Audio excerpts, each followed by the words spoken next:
Сайн байцгаана уу, намайг Ирмэн Эрдэнэ гэдэг. Би Монгол Улсын их сургуулийн маркетингийн 3 дугаар төвчний оюутан. Энэ хөвчлэгээрээ би өөрийнхөө оюутны амьдралын нэг өдрийг харуулах болно. Өглөө босоод ямар ч байсан шүдээ угаачаад тэгээ хамгийн түрүүнд цайгаа авдаг. За тэгээ цайгаа авсныхаа дараа хичээлдээ явахаар өөрийгөө бэлддэг. Өнөөдрийн хичээлийн өдөр нь болохоор 2 пар хичээлтэй. За одоо ямар ч байсан хичээл рүүгээ явж байна. За эхнийх маань болохоор лекц байсан. За тэгээ лекцэндээ суусны ардаас би дундуур нэг пар завсартай байдаг. Тэр завсраараа би Мойсийн багш хөгжлийн төвийн 4 давхарт байрладаг Golden Gym-д явдаг. Golden Gym нь Мойсийн багш ажилчдад 50% хөнгөлөлттэй мөн байршлын хувьд ч гэсэн сургуультай ойрхон байдаг болохоор ер нь бол оюутан баснаас хойш явж байгаа.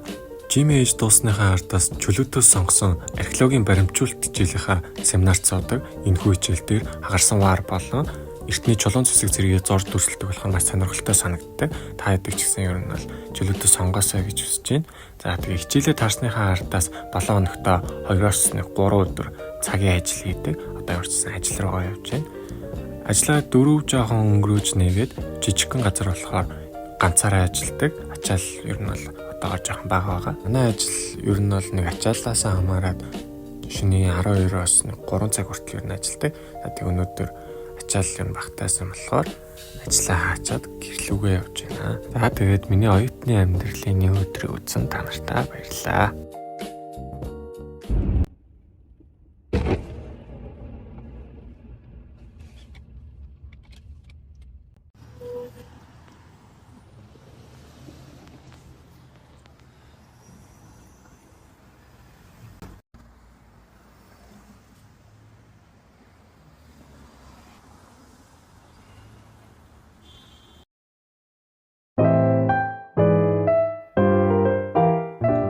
Сайн уу, намайг Ари гэдэг.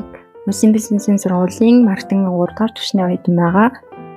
Өнөөдөр та бүхэндээ би Мосин оюутны нэг өдрийг харуулах болно. За мэдээж өглөө босоод нүрээ угаагаад, шүдээ угаагаад бэлэн болсон байгаа. За тэг өнөөдрийн үед гэх юм бол би 4 хичээлтэй. За тэг хичээл рүү явсан байгаа. Энэ манай сургууль харагдаж байна. За сургууль дээр ирээд би даалтаа хийж байгаа ангийнхантайгаа таарсан. За эхний хичээлдээ сууж байна. За дараагийнхаа хичээл дээрээ суугаад жоох юм мэдэж аваад хичээл маань дуусаад бидалтаа ихээр явсан. Бидалтын маань хувьд гэх юм бол хөгжмийн сургалтын төв дээр бодит маркетинг хийх бидалт байгаа. За тэгээ бид нэр сургалтын төв дээрээ очиод эхний ажлынхаа идэвхжүүлэлтийг хийх гээд контентуудаа бэлдсэн байгаа. За ингээд орой гэрлүүгээ хараад тэгээд амарсан маа. Баярлаа. Bye.